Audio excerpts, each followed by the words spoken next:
Hello guys! Ngayon po magluluto po tayo ng baked macaroni. Suggest po ng aking mga nakakaking asawa. Ito po ang ingredients. Macaroni, easy milk cheese, bell pepper, white onion, garlic, ground beef, hotdog, and Italian style pasta sauce. Yan po. Ito po gamit ko, olive oil. Ayan po natin uminit ang mantika. Ngayon magigisa na po tayo ng onion. Igisa po natin hanggang sa maging malambot. Para 30 seconds po. Igisa po natin ang bawang.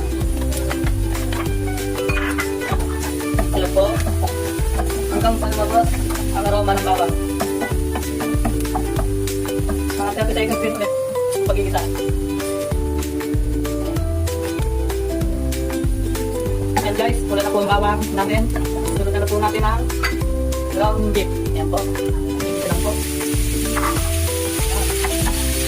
Igisa lang po natin hanggang sa maging brown. Pag nag-brown na po, ibig sabihin, ito po na po ang ating ground beef.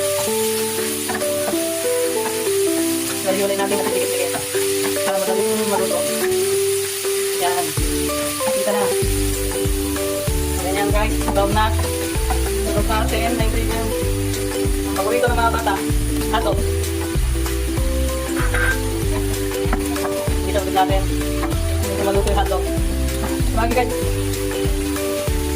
Sunod natin guys ang bell pepper. Ang patagmas ng aroma. Pampabango. Okay na. Lagyan natin ng ground black pepper. Lagyan natin. Ayan guys, nakita na natin. Okay na ang kulay. Umabot na lahat ng aroma ng ingredients. Baka na. Luto na. Susunod natin ang pasta to. Italian style.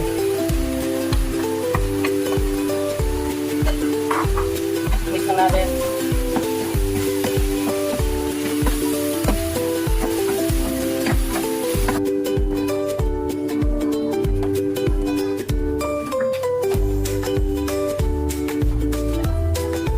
Tagda lang po.